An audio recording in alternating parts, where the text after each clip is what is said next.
야곱이 일어나 자식들과 아내들을 낙타들에게 태우고 그 모은 바 모든 가축과 모든 소유물 곧 그가 밧다나람에서 모은 가축을 이끌고 가나안 땅에 있는 그의 아버지 이삭에게로 가려 할세. 그때에 라반이 양털을 깎으러 갔으므로 라헬은 그의 아버지의 드라빔을 도둑질하고 야곱은 그 거취를 아람 사람 라반에게 말하지 아니하고 가만히 떠났더라. 그가 그의 모든 소유를 이끌고 강을 건너 길르앗산을 향하여 도망한지 3일 만에 야곱이 도망한 것이 라반에게 들린지라. 라반이 그의 형제를 거느리고 7일 길을 쫓아가 길르앗산에서 그에게 이르렀더니 밤에 하나님이 아람 사람 라반에게 현몽하여 이르시되 너는 삼가 야곱에게 선악간에 말하지 말라 하셨더라. 라반이 야곱을 뒤쫓아 이르렀으니 야곱이 그 산에 장막을 친지라. 라반이 그 형제와 더불어 길르앗산에 장막을 치고 라반이 야곱에게 이르되 내가 나를 속이고 내 딸들을 칼에 사로잡힌 자 같이 끌고 갔으니 어찌 이같이 하였느냐.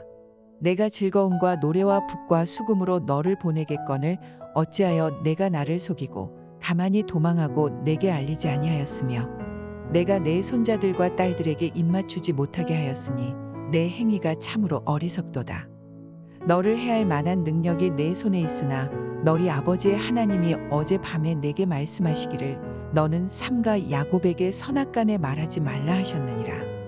이제 내가 내 아버지 집을 사모하여 돌아가려는 것은 옳거니와 어찌 내 신을 도둑질하였느냐.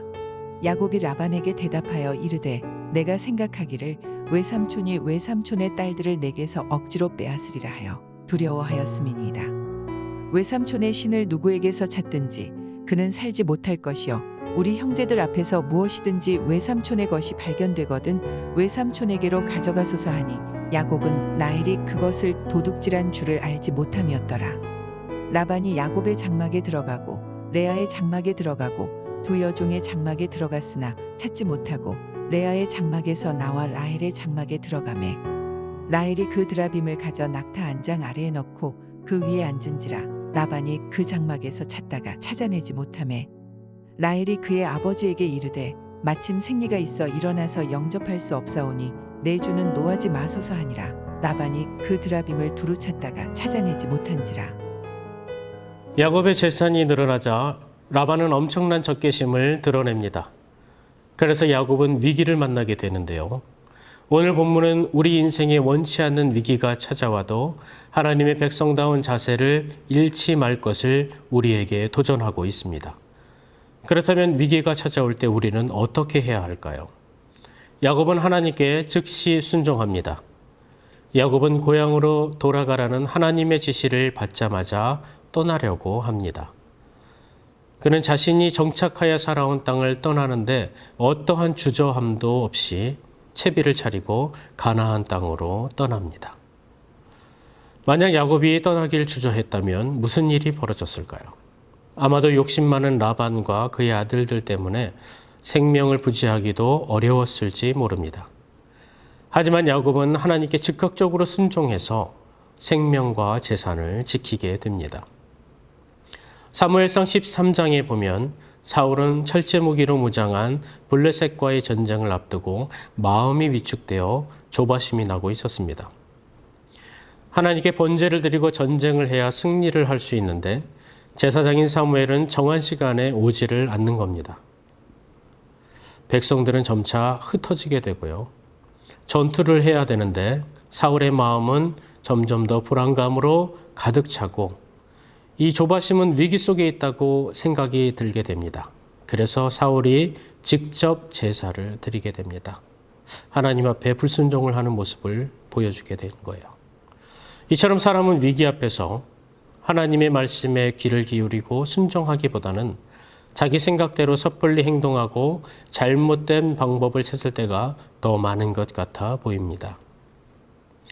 하지만 우리가 처한 상황을 잘 아시고 가장 합당한 해결책을 주실 수 있는 분은 오직 하나님밖에 없습니다.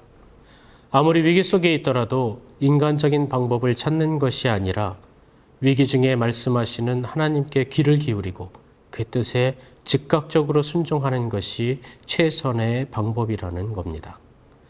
다시 본문으로 돌아가 보면 3일 만에 야곱의 도주 소식을 들은 라반은 7일 길을 추적해서 길르앗산에 머물던 야곱 일행을 따라잡습니다. 그런데 그 밤에 하나님은 라반에게 나타나셔서 야곱을 해치지 말라고 하십니다.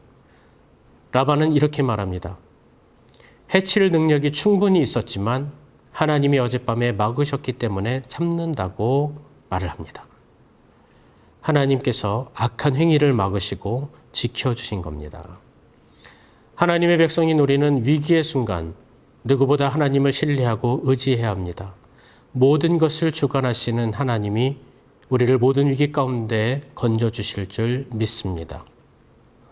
야곱에게 도착하자 라반은 두 가지 일에 대해서 말하는데요. 첫 번째는 자신에게 말하지 않고 딸들을 포로처럼 끌고 가서 작별 인사도 나누지 못했다라고 하는 것이고요.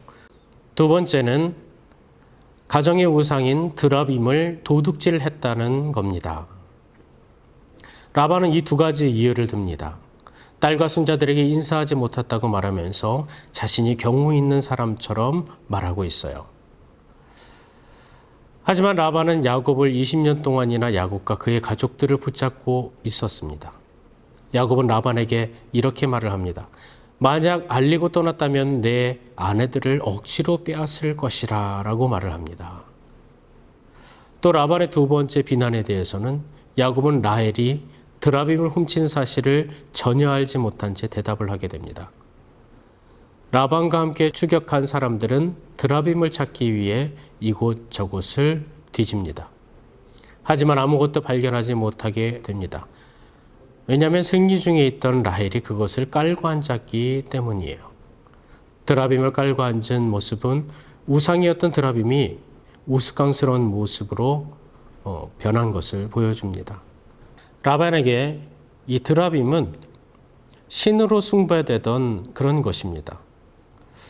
그런데 라헬이 생리하는 그 자리에 들어가게 되면 생리 때문에 이 드라빔 자체가 부정하게 됩니다. 우상이 부정하게 되는 그런 웃긴 상황이 펼쳐졌다라는 거예요. 무슨 말씀인가요? 우상은 아무것도 아니라는 것을 말씀해주고 있는 겁니다. 하나님 외에 의지하고 있는 모든 우상은 라헬 밑에 깔려있는 우스운 존재밖에 되지 않는다라는 거예요. 진정으로 우리가 믿고 따르며 의지할 분은 오직 주님밖에 없는 줄 믿으시기 바랍니다. 야곱이 라반에게 쫓기는 위기에서 벗어난 것은 야곱 자신의 지혜 때문도 아니었고 힘 있는 권력가의 도움 때문도 아니었습니다. 오직 살아계신 하나님이 야곱을 지키시고 그를 위기에서 건져 주신 겁니다. 야곱을 도우신 하나님이 지금도 우리 위기에 개입하시고 우리를 도와주실 줄 믿습니다. 하나님만을 신뢰하며 살아가는 우리 모두가 되시기를 간절히 축원합니다.